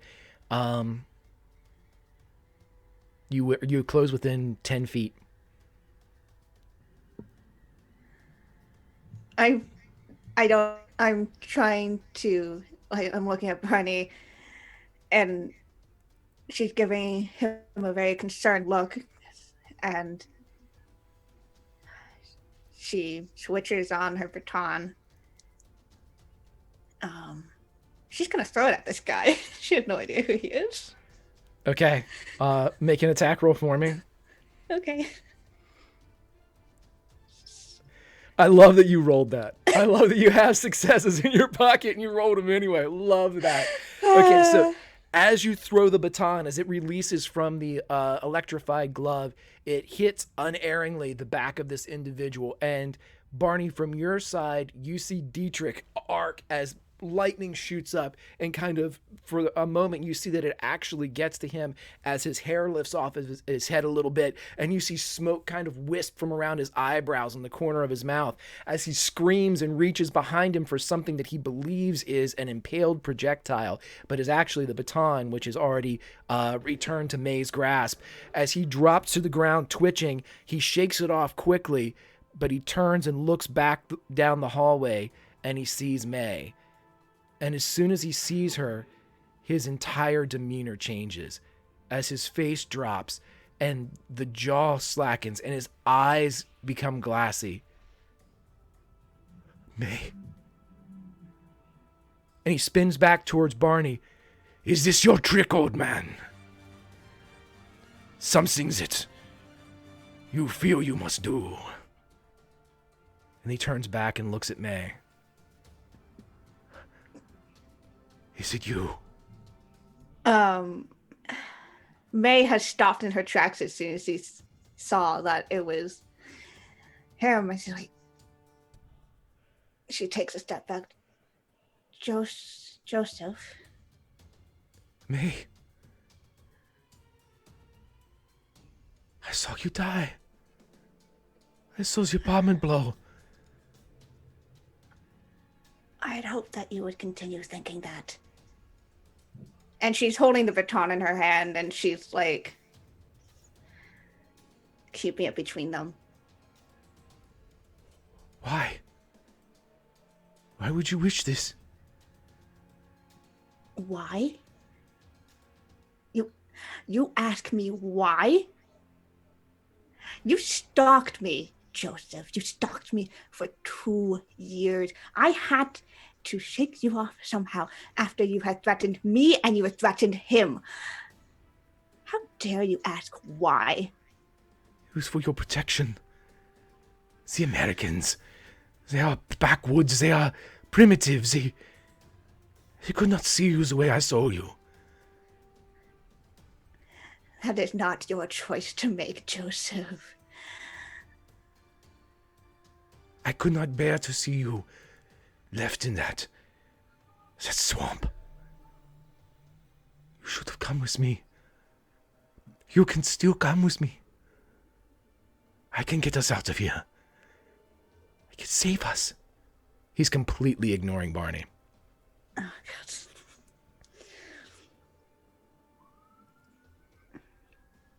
Barney's watching, and he's looking at May. And he's got the lighter right in front of the cigarette. But he's not doing anything, and he's not saying anything. Not yet. He's watching her. No, Joseph. What you're doing.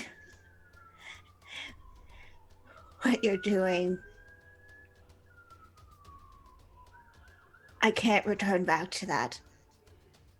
I can't. We will figure something out. And again, everything shakes. I cannot leave you here. I cannot bear it again. You must let me get you out of here. No. We can figure this out outside, away from this place. Please, May.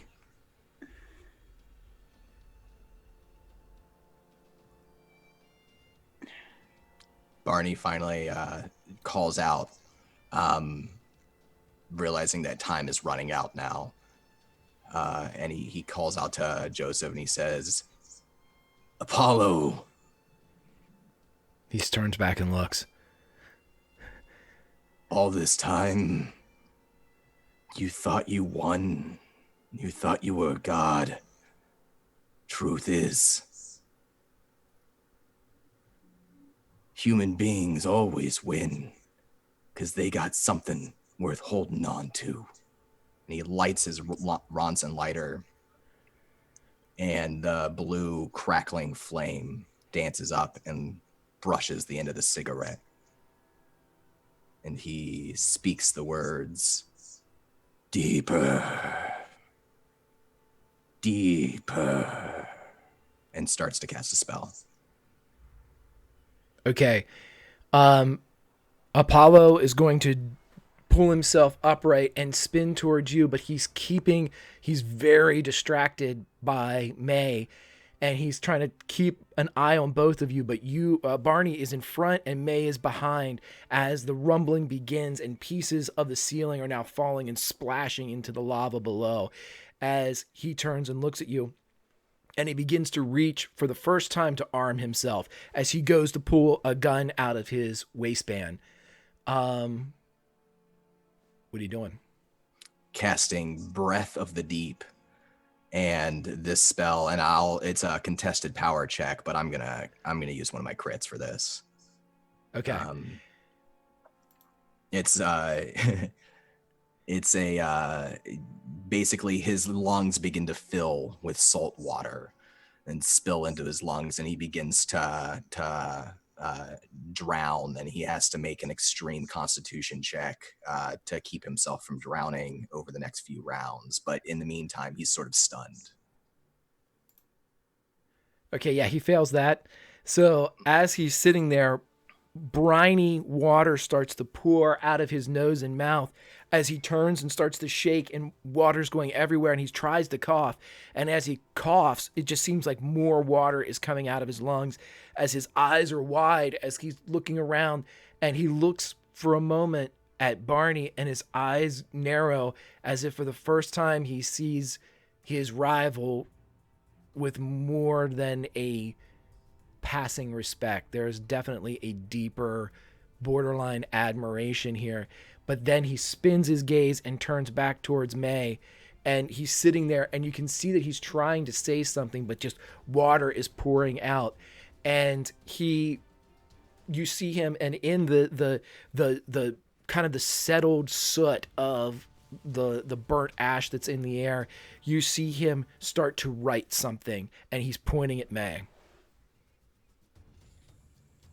Oh boy, can I see what he's trying? Can I decipher what he's writing? He's just writing control room, and when he sees that you've read it, he points across the bridge, and he points again. There is some small part of May that just remembers Joseph, her friend, from back in the Olympian days. She shakes her head, and she calls out to Bunny. We need to go to the control room over the bridge. We need to get that bridge working. You both turn around, and you see Apollo, Joseph Dietrich, stumbling, and you see him starting to climb the ladder that's at the bridge control room. Do you guys want to do anything?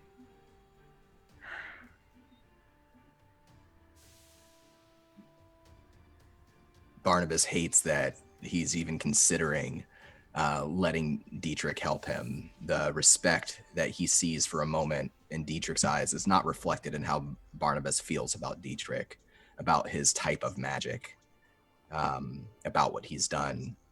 But as everything is starting to erupt around him, he tries to think based on Dietrich's earnesty, moments of surprising humanity.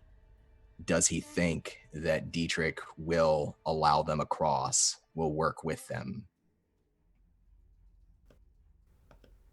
Are you asking for like a psychology roll here to see if you think? Yeah. Do I feel certain? I guess is I want to know that he's not just going up there to basically buy time.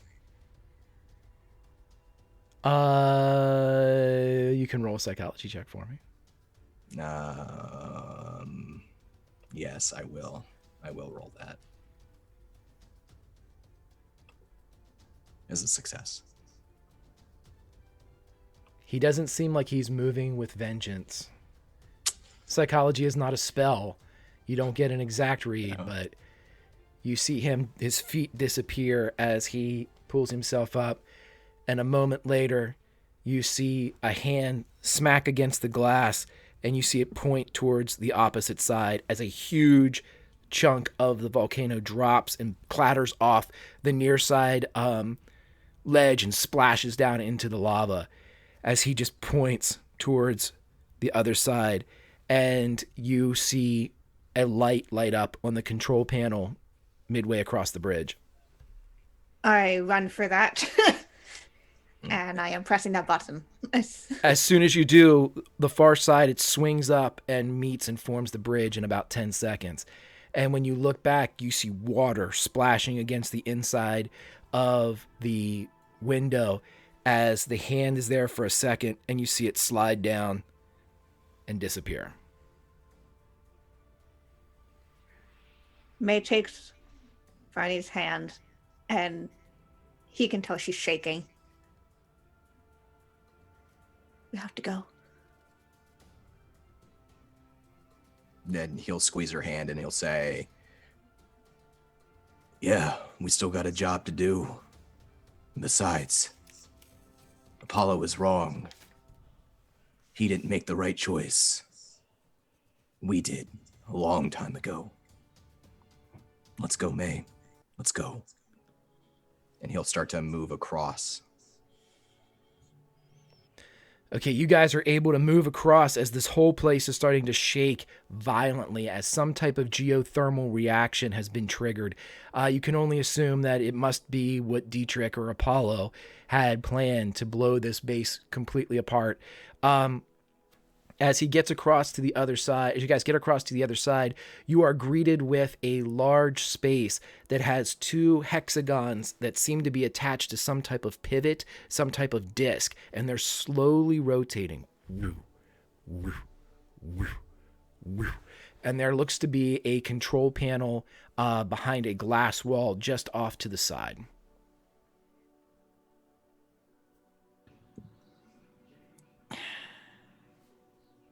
Okay.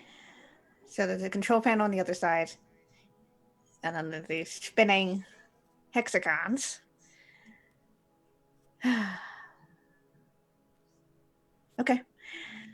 That was great. I am so stressed out. I love this. I'm so stressed out. May is immediately going to duck into the control panel room and see if she can figure out what the heck this does. Okay, you can, but I am going to need a mechanical and an electrical repair roll from you, please. Oh boy.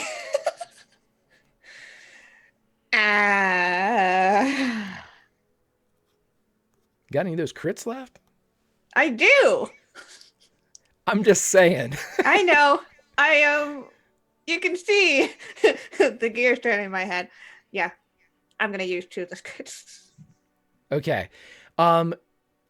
With time being of the essence, May's mind snaps into laser focus, and being the inventor of inventors, she is able to put all of this together in an almost kind of like a Sherlock Holmes type of recreation of how this all came together. And you are able to figure out exactly what Einstein and Mueller had predicted as being the way to activate this. And you are pretty sure you figured out what it will take to initiate one of Einstein's theories, either the serpent gun, either Ruby, or Sabella Ives. And at this point, you've reached, it only takes you about 30 seconds to a minute to both repair the device where the Nazis had taken years and given up. You're able to put it together, and you're able now to make your decision. What do you want to do?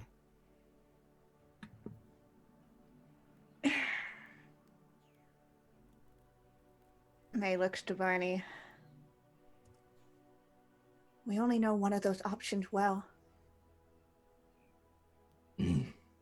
Barney is glancing back the way they came to make sure Dietrich's not coming.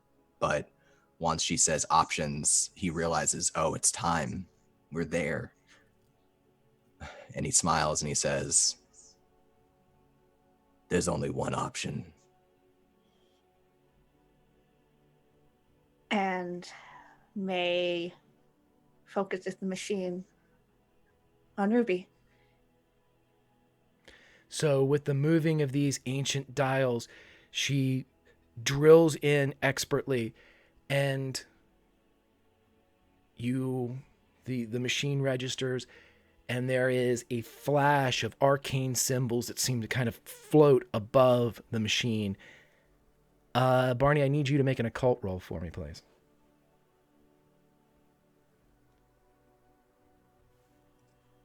I used one of my 2 crits on this just to be sure. Okay. As you see the symbols, as quickly as May was able to decipher the mechanical qualities of this creation, of the gears and levers and knobs and switches, of the calibrations used, you see with this thing for what it really is. It wasn't broken. It just didn't have any fuel. And as much as it is mechanical, as much as it is magical, it is also very, very occult in nature. And you realize that there's only one way that this machine, if that's what it truly is going to help the two of you. It's not going to give up the prey that it already has. It needs something in return. Do I know what the cost is? Do I know how much parity it requires? It needs the two of you.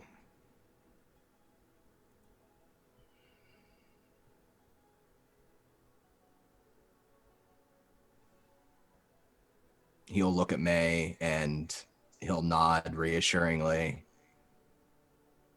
Well, let's go get her. Let's go get all of them, Mom. But he won't say anything about what he knows. We'll get them back. And, yeah, she will. Now that the machine is kind of doing its thing, she goes to Barney's side and holds on to his hand. So as the machine begins to whirl and spin ever faster, the two of you are there, hand in hand, as the room that will soon be covered in molten rock that is already glowing orange and red begins to turn purple. First lightly, just a lavender, and then deeper, deeper, until the world peels away and you feel yourselves floating in this great universe of purple. And as you're there, you see figures unknown to you rush past. And the last figure that seems to be trailing the others is smaller. And you see a small, dark-skinned girl. She floats by and she sees you. And she looks at you and you think if you say something, she'd hear you.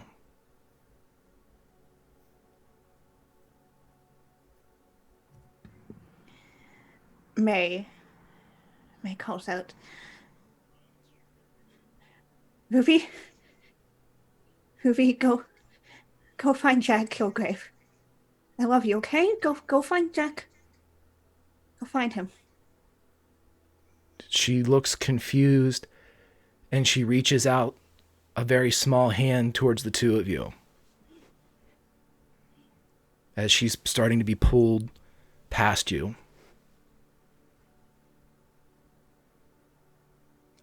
Barnabas will reach out his hand to the little girl, to Ruby, to try to squeeze it as he feels her being pulled away. And he'll say, I know none of this makes sense, Ruby, but listen to her. Do it. Find Jack Kilgrave.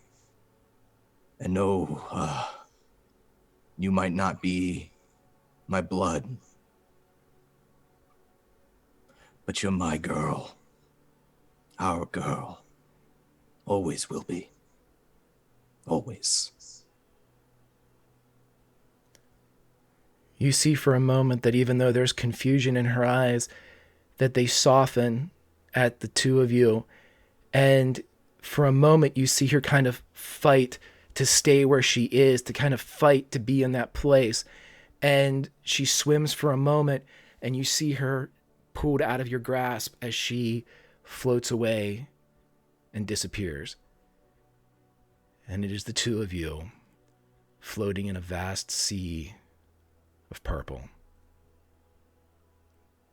You have one last thing. What would you like to do?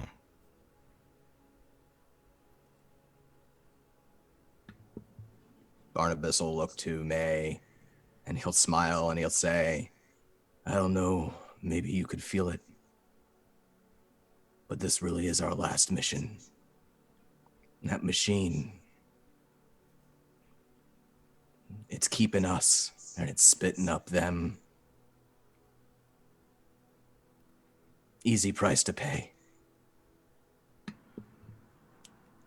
And May puts up her 2 hands on his face and kisses him and says, "Yeah,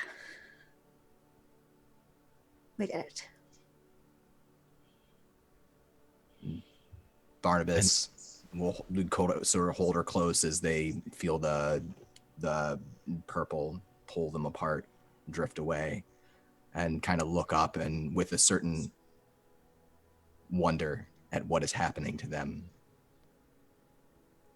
A calm. And as the two Olympians hold one another in this, certainly not Mount Olympus, but another plane of existence, they look at one another as we fade on this scene. But before we're done, we have to go back to finish. So let us flash back now. Wait a minute, let me get my stuff right. To 1923. There is a small cabin beside a coastal setting in Acadia National Forest in Maine. It's the new home of May and Barnabas as they have retired from Olympic life and they are settled and they are safe. And there is a knock at the door. One of you may answer. All things considered, May is probably in the barn, so she probably did not hear this knock. May, God damn it, who is... how far out do I have to go? And he pulls open the door. Barnabas of 10 years removed, not quite so grizzled, not quite so white in face and beard. He stands there and sees his old buddy Jack Kilgrave, and standing beside Jack is a small African-American girl, maybe 8 or 9 years old. And Jack says, "Hey, Barney, I'm sorry to bother you, but this little girl found me. Said that I'd know where to take you. Didn't know who she was talking about, but we got around to it. Who's you all?" Damnedest thing, do you know her?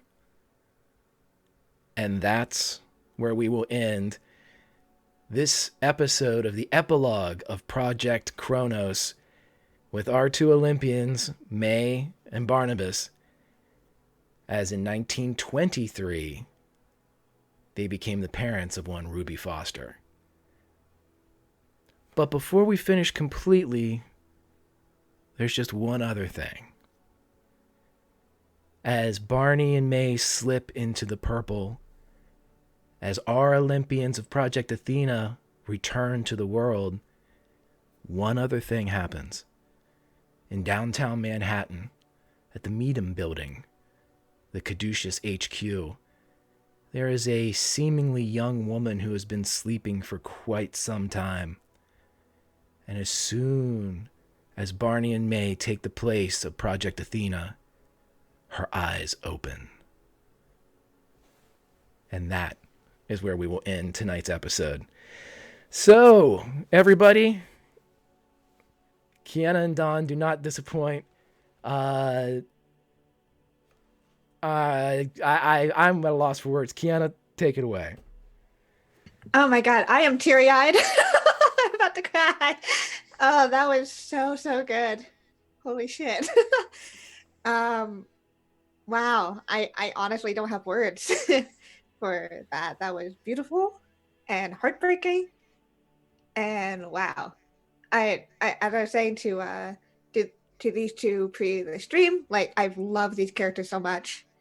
It has been amazing to create them and to be able to play in this world.